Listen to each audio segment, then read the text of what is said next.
Joining me this time from the West Bank is our first Palestinian guest, a Jordanian Palestinian, I should add, and he is political activist Mudar Zaran. Mudar, welcome to the show. Thank you, and greetings to everyone from Bethlehem. And if they look very well, they can see the Church of Nativity in the back.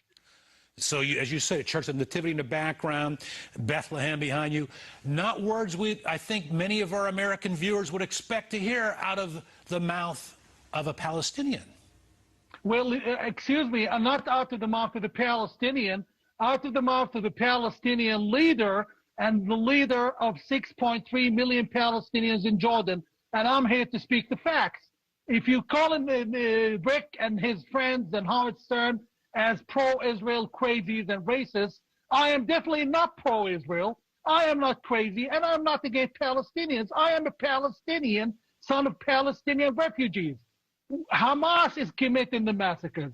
Hamas is killing my people. Hamas is firing rockets from schools, from homes. Hamas is shooting at people, Palestinians, who run away from civilian areas targeted by the Israeli army. The Israeli army, which I'm no defender and no lover of Israel, the Israeli army sends text messages, email messages, and phone calls to the households before they bomb him because Hamas are fighting from them. And I have mounting evidence to say that, and Hamas prevents them from leaving the areas. Also, Hamas fires from exactly where the civilians are because they know the Israelis won't shoot. Trust me, Israel being one of the strongest armies in the world and the strongest army in the region, if Israel wanted to kill all of Gaza, they can do it in 15 minutes.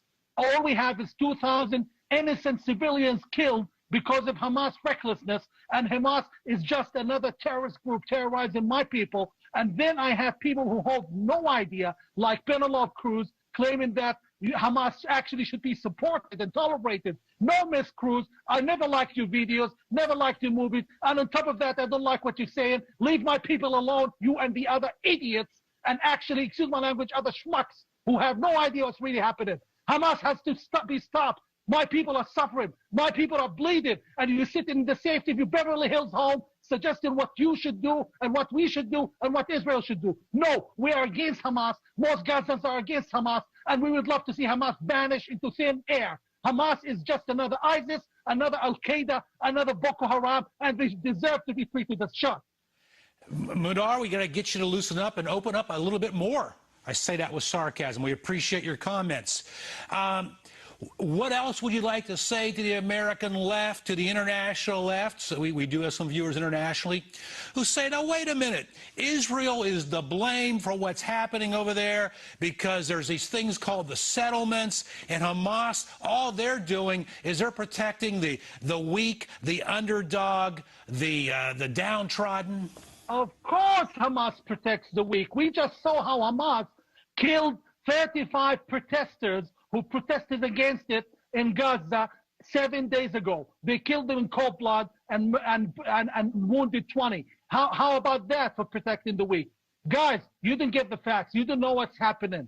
You don't know what's happening. I'm not supportive of Israel, but all of this destruction was brought upon my people, and you don't have to believe Rick or any of those what you can think of as crazies. You can just believe the people of Gaza. I've been in touch as a leader with all of my people in Gaza, and they all are against Hamas. And on top of that, it's not only the people in Gaza, it's also a poll, a study by the wonderful Washington and respectable Washington Institute in Washington, which shows that most people of Gaza are against Hamas.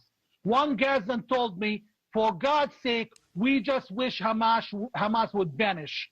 Hamas has brought misery and destruction, and Hamas is not fighting for the Palestinian people. Hamas is fighting because Qatar, the petro-Islamist terrorist state of Qatar, is financing it and giving it money to kill Jews. And believe it or not, the king of Jordan, who claims to be a moderate, is supporting Hamas, and there is mountain and mountain evidence for this. And why is the United States tolerating this? The United States tolerating this because Qatar has enough oil, which the United States needs. And this is my message to the Americans. Follow people like Tom Tomerkin, who is producing, like, for example, the fusion technology, which would stop the dependence on Arab oil controlled by dictators like Qatar and crazies like the King of Jordan. you have to reconsider and research your soul before it's too late.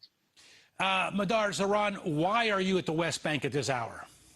I left London and I came to West Bank a month ago. I have to be with my people. If they're dying, I deserve to die with them. If they live, I deserve to live with them. I'm no better than them, and I have to be exactly under what they have to endure.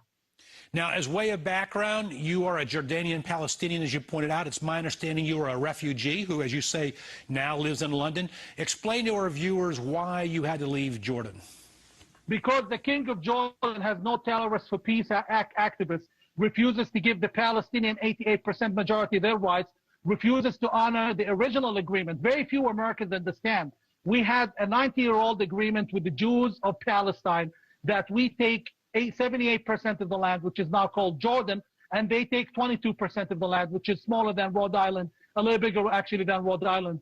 And now, because the kings of Jordan and the crazies like Hamas are refusing to recognize Israel, the King of Jordan appears as moderate, takes photos with all of the nice left-wing Hollywood stars and invites them to Jordan while he's actually oppressing the Palestinian majority. And this is the hypocrisy. We Palestinians in Jordan live under apartheid. We are banned. We are 88% banned from jobs, banned from education and healthcare. And you never hear Miss Penelope Cruz talking to her best friend or good friend, Queen Rania of Jordan, telling her, why are you doing that to the Palestinians? How come this never happens? Between me and you and everyone else listening now, I honestly have come to believe it's either that those people in the media, in Hollywood and elsewhere are either too ignorant or walking around blind, or basically they hate Jews, which to me sounds more logical. It's easier to hate than to say I hate Jews, to say I love the Palestinian. And this is where we Palestinians fall in the middle. People like me are shunned away. Penelope Cruz would never make a friend of me, and the other people would never make a friend of me. They would make a friend possibly of a Hamas freedom fighter, quote unquote. Madar Zaran, we're almost out of time. I want to ask you, what do you see right now? You're there in the West Bank. What is the status of Hamas? Do you believe that they will be demilitarized as a result of this latest conflict, or will they still be able to continue on, but at a weaker? Hamas has incredible financial support from Qatar, and they have incredible lobbying from Jordan's king, who has been secretly, and him and his government, lobbying for them inside the White House, inside Washington, D.C., and the Congress. And this is where, for the first time, the United States actually leaned thanks to the King of Jordan. So they're not going to stop because there's no reason to stop. The death of the civilians is not important to them. In fact, the more we die, the more money they get from Qatar. And in addition, their leaders, the cowardly leaders of them, while I am in the West Bank, and hopefully sometime soon visiting my people in Gaza, if the Israelis help me get there and, give me the permission to get there. The leaders of Hamas, they are all in Qatar and Amman, enjoying the life with Mr. Khalid Mish'al, the leader of Hamas, a reported wealth of $2.6 billion. That's possibly closer or higher than Donald Trump. All right, Madar Zaran, we have to have you back on again. We appreciate your passion. We appreciate you opening the eyes of those on the left here in America. If they are smart enough to have their eyes open, you at least gave them the information. What they do with it, it's up to them. Thank you for joining us.